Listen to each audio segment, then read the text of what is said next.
kami persilahkan Pak Nugroho pada hari ini. Jadi topik sekarang adalah terkait dengan dokumentasi dan penilaian perkembangan anak. Nah, itu sudah dijelaskan tadi oleh Ibu Moderator. Nama saya Ali Nugraha. Saya seorang dosen dari Bandung, dari Universitas Pendidikan Indonesia. Baik, kita langsung ke slide berikutnya, Ibu Duma. Ya, baik. Apa yang kita akan capai dari pendalaman yang sekarang? Ada 3 hal, Ibu-ibu dan Bapak semuanya, atau Yanda semuanya, dan Bunda semuanya. Yang pertama adalah kita concern bagaimana merencanakan penilaian terbaik di saat BDR ini. Yang kedua, nanti bagaimana kita melaksanakannya. Tentu dalam hal ini adalah bagaimana mengamati perkembangan anak dan bagaimana kita merekam perkembangannya. Dan yang ketiga, nanti yang terpenting itu adalah bagaimana kita mampu mendokumentasikan serta bagaimana kita mampu mengolahnya. Ya.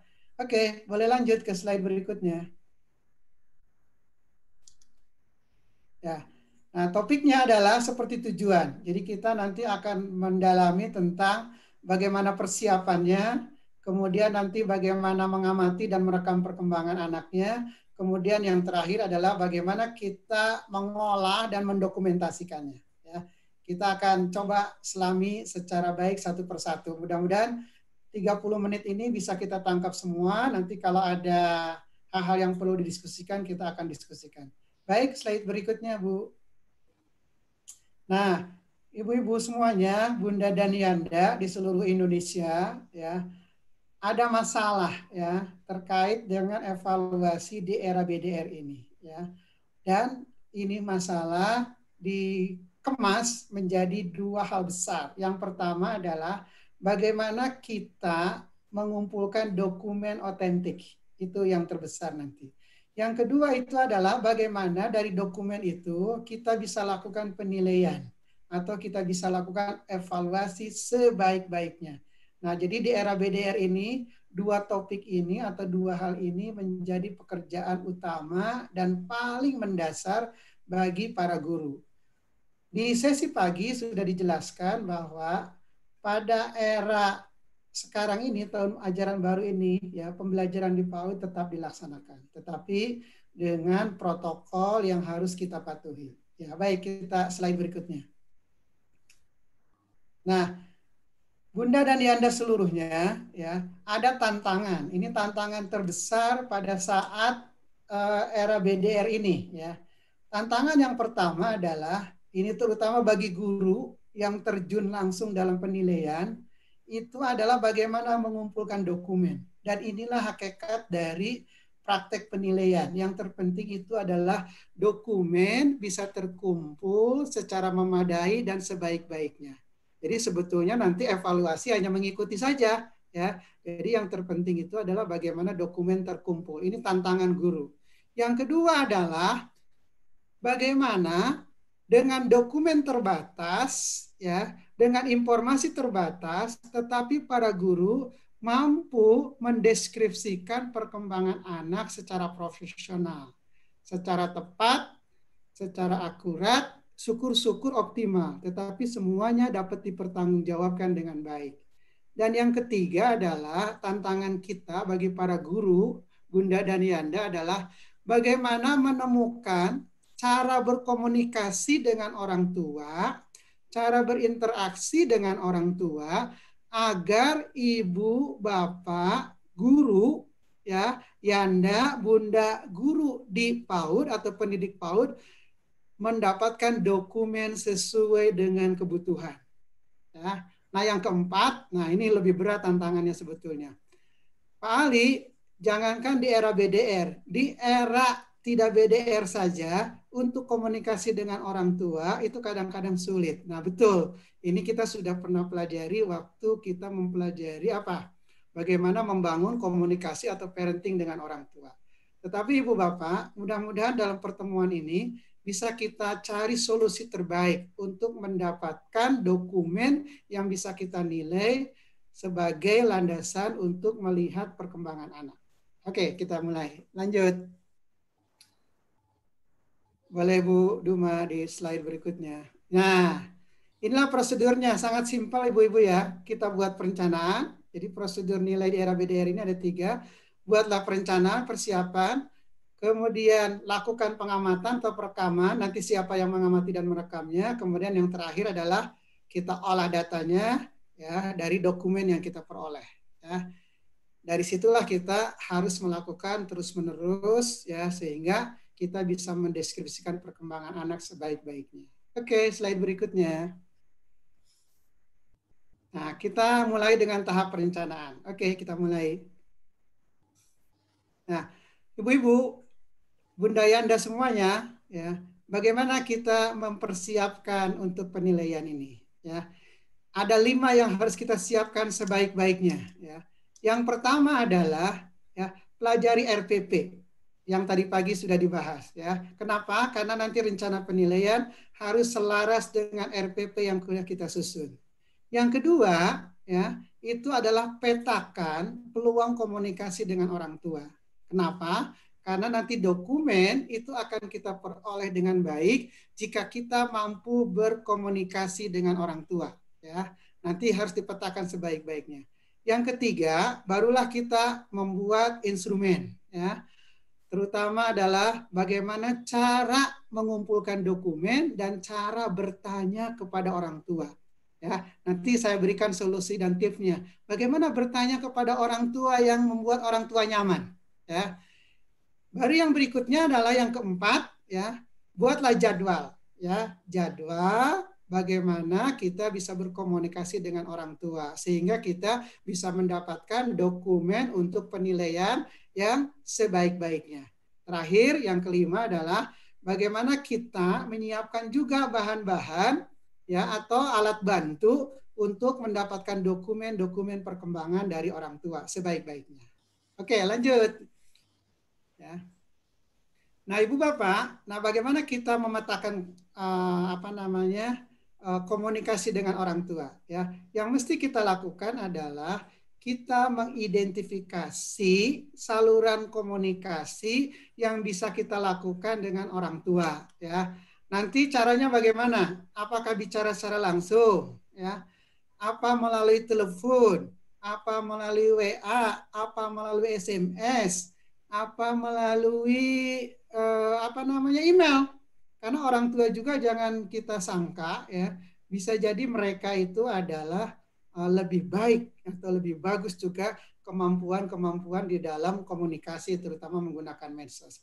Tapi kunci dari ini semua adalah kita harus memahami kebinekaan dari kondisi orang tua dari anak-anak yang sekolah atau yang mengikuti program layanan di PAUD kita.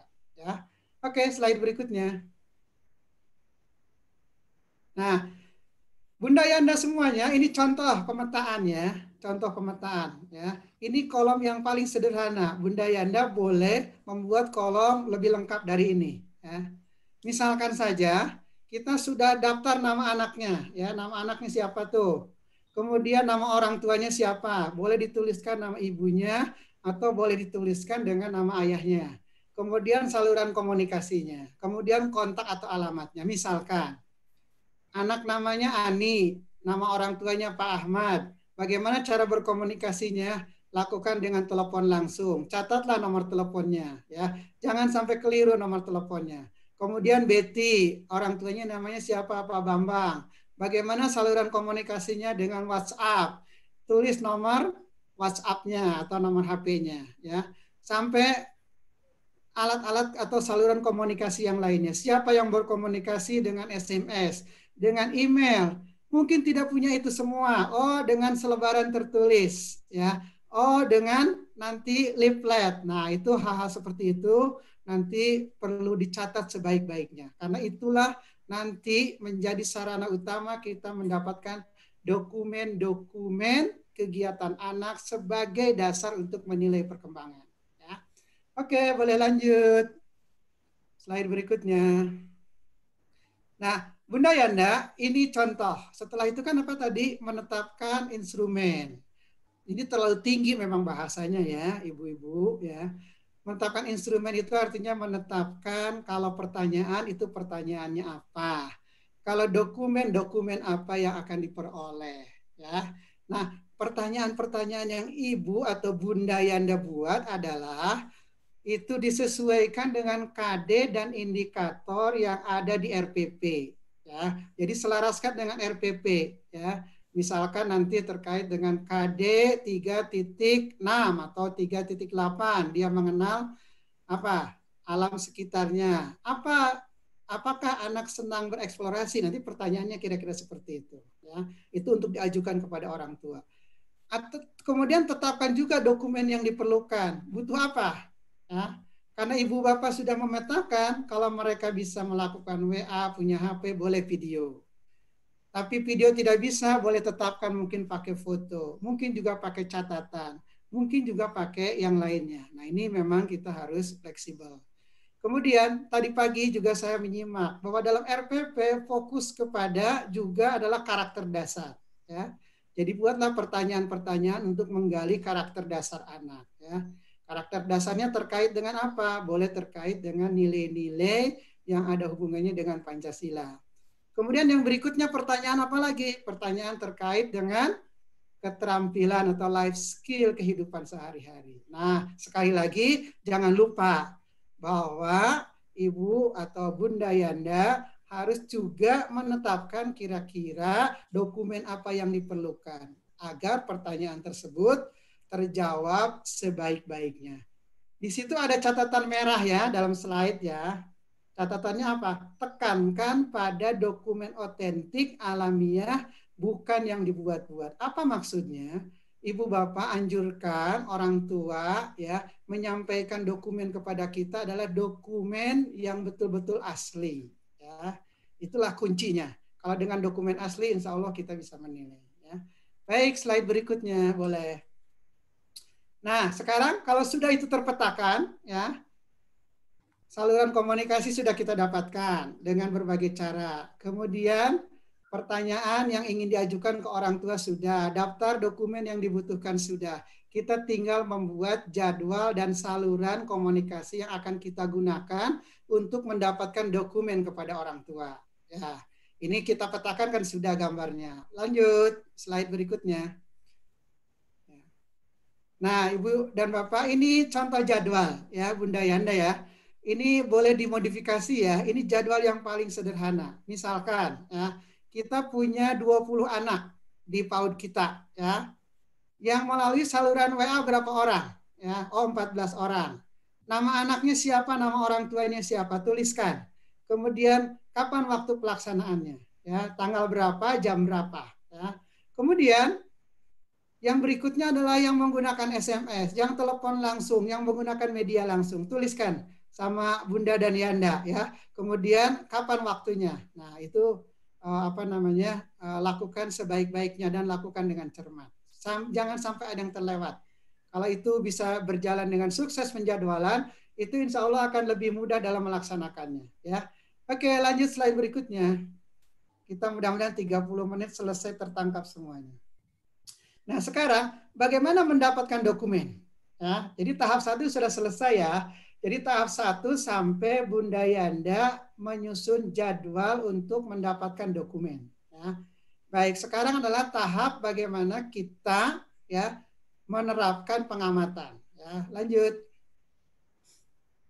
Slide berikutnya boleh. Nah, Bunda Yanda, bagaimana kita mengamati dan merekam perkembangan anak? Ada beberapa ketentuan yang harus kita perhatikan supaya kita mendapatkan dokumen yang baik. Yang pertama, perencanaan yang sudah kita buat, jadwal dan instrumen, itu acuan kita. Karena itu sudah disesuaikan dengan RPP yang kita buat. Yang kedua, gunakanlah dengan berbagai saluran. Nanti strategi dan pendekatannya akan saya jelaskan. Yang ketiga, itu adalah tekankan pada aktivitas alamiah. Tadi waktu pagi, Bu Mareta dan Pak Didi sudah menyampaikan, ya, berikan kesempatan anak-anak beraktivitas dengan kegiatan yang ada di rumah, akses dengan benda dan alat-alat yang ada di rumah. Itu maksudnya adalah aktivitas-aktivitas alamiah saja. Kemudian yang keempat nanti, ya, bagaimana teknis perekaman, rekaman yang kita peroleh, ya, dokumen yang kita peroleh segeralah diolah, ya. Kemudian tetapkanlah catatan-catatan singkat terkait dengan tempat, waktu, peristiwa. Kalau Bunda Yanda agak ragu dengan foto yang diberikan, Bunda Yanda boleh memberikan pertanyaan kepada orang tua. Ya, misalkan ini foto sedang apa? Segera catat, jangan sampai lupa mencatat. Ya, fotonya di mana? Ya, kapan ini difotonya? Nah, pertanyaan-pertanyaan kecil ini harus segera dicatat karena itu akan menjadi dasar untuk menilai perkembangan. Dan yang terakhir adalah saat mencatat, ya, itu lakukan dengan seksama, lakukan dengan akurat, ya. Itu seperti itu. Kalau mau foto juga, mintalah foto dengan akurat. Ada foto yang cukup baik yang disebut akurat. Itu minimum 3 sudut pandang atau tiga sisi, misalkan di depan, di belakang, di samping. Nah, mintalah Bunda Yanda itu kalau foto kepada orang tua, foto minimum dari 3 sudut. Nah, setelah mendapat 3 sudut itu, insya Allah nanti kita bisa mendeskripsikan perkembangan anak-anak kita. Ya, lanjut slide berikutnya. Nah, ini bahasanya pakai bahasa agak keren ya. Bagaimana kita mendekati orang tua? Mendekati orang tua itu ada dua. Satu secara natural, alamiah, pendekatannya empatik dan luwes. Yang kedua secara terstruktur. Ini biasanya mengacu kepada panduan yang kita buat. Ya, baik, kita satu-satu. Boleh slide berikutnya. Ya. Bu, ya, baik. Nah, bagaimana kita melakukan pendekatan secara alamiah kepada orang tua, ya, atau natural communication, ya. Pertama adalah ketika kita berkomunikasi, selaraskan dengan pola aktivitas orang tua. Kalau orang tuanya itu adalah seorang petani, maka kita ngobrolnya seperti kita memahami tentang petani. Kalau pegawai seperti itu. Jadi selaraskan dengan pola. Kemudian yang kedua adalah gunakan sapaan-sapaan pertanyaan-pertanyaan yang disukai. Ya, kalau orang kerja kantoran itu yang disukai apa pertanyaannya? Kalau orang itu adalah nelayan, apa yang disukai pertanyaannya? Ya, jadi ibu-ibu, bunda-bunda, yanda-yanda, ya, itu awali dengan pertanyaan-pertanyaan atau sapaan-sapaan ringan. Ya, saya nyebutnya talking. Jadi general talkingnya dulu, barulah bertanya. Ya, baru kita catat. Ya. Kemudian yang berikutnya adalah lakukan semuanya dengan luwes, ya. Lakukanlah dengan luwes. Kemudian yang terakhir adalah Bunda Yanda, hati-hati kita memaksakan jadwal kita, ya. Yang natural adalah Bunda Yanda minta jadwal dari mereka kapan ibu bapak itu bisa dihubungi, yang seperti itu natural ya. Jadi jangan memaksakan jadwal. Oke, slide berikutnya. Nah, bagaimana kalau yang terstruktur? Ya, Bunda Yana kan sudah membuat itu pertanyaan-pertanyaan. Nah, supaya yang terstruktur ini bisa juga dilakukan, Bunda Yana harus bisa memilih prioritas pertanyaan. Misalkan kita ingin ngecek perkembangan kognitif, pertanyaannya apa sih yang utama? Misalkan menyebutkan benda-benda di sekitar rumah. Nah, harus seperti itu. Jadi cari. Yang kedua, memang bagusnya setelah Bunda Yanda punya daftar pertanyaan, itu ada daftar checklist bahwa pertanyaan 1 sudah ditanyakan, pertanyaan 2 sudah ditanyakan, sampai berapa pertanyaan. Ya. Kemudian terakhir adalah sama, ya, hampir mirip dengan yang tadi yang alamiah, berikan kesempatan kepada orang tua untuk memikirkan jawaban sebaik-baiknya. Janganlah kita memaksa orang tua untuk menjawab segera atas pertanyaan kita. Nah, dengan cara ini insya Allah kita tetap akan mendapatkan dokumen yang terbaik dari anak. Boleh lanjut? Nah, strategi, ya, strategi komunikasi. Nah, bagaimana strateginya? Langsung ke slide berikutnya. Ya. Nah, baik. Bunda Yanda, ada strategi ini kita bangun dari pola hubungan antara guru orang tua. Ya. Jadi berdasarkan pemetaan tadi bahwa kita sebenarnya sudah menangkap ya ada 3 pola hubungan antara orang tua dengan guru. Yang pertama langsung, ya. Yang kedua itu adalah melalui perantara dan yang ketiga nanti itu adalah kombinasi. Nah, 3 pola hubungan ini manfaatkan sebaik-baiknya untuk kegiatan penilaian, khususnya dalam mendapatkan dokumen. Ya, baik, kita lanjut slide berikutnya. Nah, inilah penerapan. Jadi dari pola hubungan itu akan melahirkan strategi kita. Pertama adalah strategi langsung. Ya, jadi Bunda Yanda langsung memanfaatkan medsos yang dimiliki oleh orang tua. Nah, ini memang di era BDR ini harusnya menjadi strategi utama. Dan mudah-mudahan ini bisa kita manfaatkan sebaik-baiknya. Yang kedua, ya, bagaimana kalau kita tidak bisa langsung? Ini masalah juga. Seperti yang tadi pagi ditanyakan kepada Ibu Mareta, bagaimana ada orang tua yang di WA tidak pernah merespon. Nah, mungkin ya itu HP-nya tidak aktif. Jadi boleh menggunakan strategi bertingkat melalui perantara, ya. Bahkan kita boleh berkunjung langsung dari penjelasan tadi, cuma ada rumusnya, ya. Hanya one to one. Jadi satu guru itu boleh berkunjung kepada satu anak saja. Tidak boleh kepada anak dikumpulkan. Jadi itu strateginya. Yang berikutnya kombinasi. Ya, kombinasi itu kalau nggak ada masalah dengan medsos kita langsung, tapi kalau ada masalah kita kombinasikan dengan bertingkat. Ya. Nah, dari situlah kita akan mendapatkan dokumen sebaik-baiknya. Oke, boleh slide berikutnya.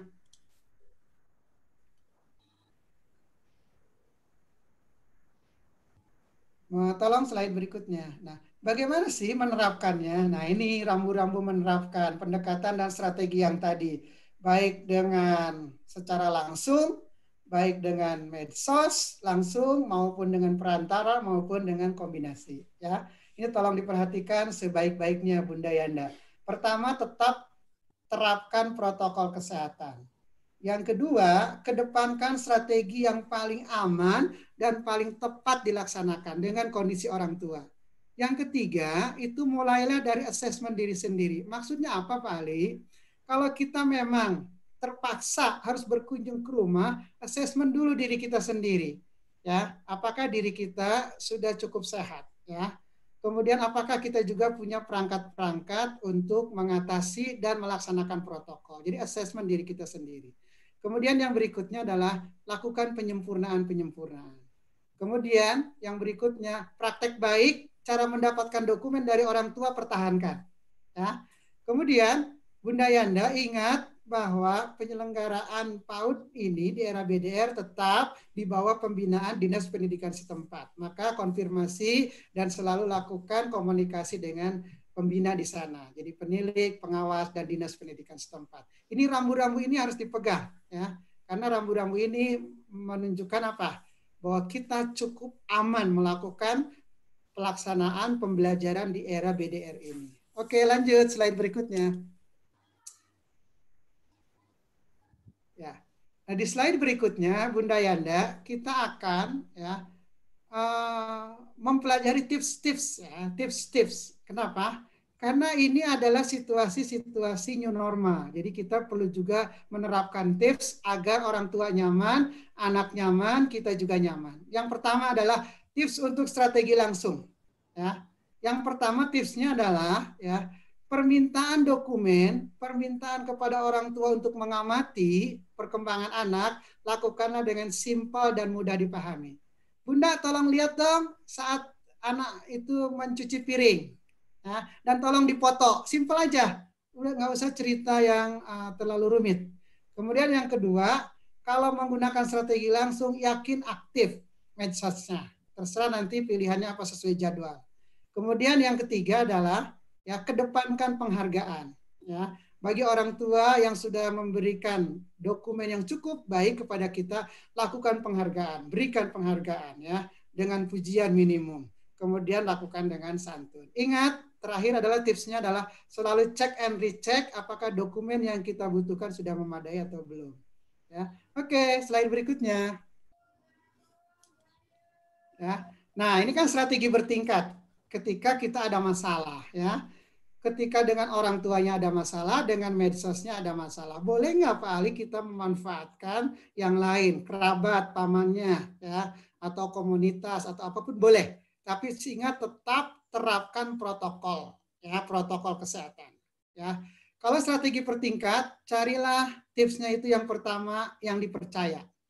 Kalau ada pamannya, pamannya. Kalau tantenya, tantenya. Ngobrol lah dengan tantenya, ngobrol lah dengan pamannya. Bagaimana anak tersebut. Barangkali orang tuanya sibuk, karena kan orang tua juga pekerja ya.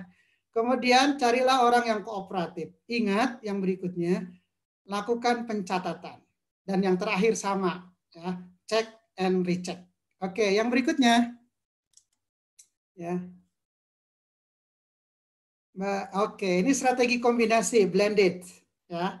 Yang pertama adalah instrumen ya, instrumennya tetap simpel dan mudah. Yang kedua, tidak tumpang tindih. Jadi Bunda Yanda, kalau sudah dengan WA nggak usah minta lagi yang lainnya ya, nanti orang tua malah kecewa. Kok ini minta lagi, minta lagi, minta lagi. Nah, jadi seperti itu. Kemudian yang berikutnya, lakukan efisiensi. Dan terakhir sama, check and recheck. Kenapa sih harus check and recheck? Karena dokumen itu harus selalu ya dokumen yang paling mewakili perkembangannya. Lanjut, slide berikutnya. Oke, tahap merekam ya dan mencatat. Lanjut, slide berikutnya. Bunda Yanda, bagaimana kita merekam dokumen yang ada? Begitu kita dapat, segerakan dokumen atau data diterima dari orang tua dicatat. Ya. Kemudian yang kedua, segerakan interpretasikan. Ya. Dan yang ketiga adalah simpulkan capaiannya. Jadi data atau dokumen yang kita peroleh jangan dibiarkan lama-lama. Kenapa? Karena kita ada masalah dengan ketemu langsung dengan anak. Ya, jadi dokumen yang ada itu harus segera ya kita perlakukan sesuai dengan keharusan dalam menilai. Baik, slide berikutnya. Nah, ini contoh ya Bunda Yanda ya. Ini contoh ya. Boleh langsung diklik berikutnya lagi biar keluar. Nah, baik. Nah, inilah Bunda Yanda ya. Bagaimana kalau kita mendapatkan video ya? Tontonlah video itu secara cermat dari orang tua itu. Bila perlu berulang-ulang. Lalu catat perkembangannya. Ini kolomnya. Kolomnya ini tetap menggunakan kolom yang sehari-hari kita gunakan saat kita jadi guru. Ya.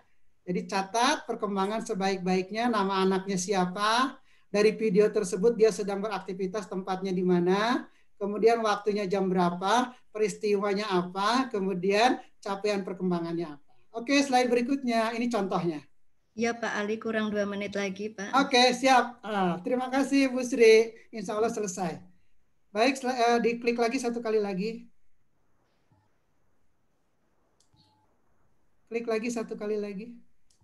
Nah, ini contoh kita mendapatkan video, ya, mendapatkan video, langsung kita putar, misalkan, ya, nama orang tuanya siapa, Ibu Nur Aini, nama anaknya siapa, ya.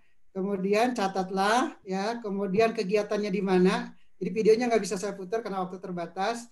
Kemudian ini di rumah, di kamar. Apa peristiwanya? Sedang bermain puzzle, membentuk, ya, dan menyebutkan hasil-hasilnya. Kemudian membentuk warna. Kemudian capaian perkembangannya apa? Cek KD yang mana? Ternyata 3.6, 4.6, ya. Mengenal benda dan jumlah benda, ya. Capaiannya gimana? BSH. Selesai. Lanjut, slide berikutnya.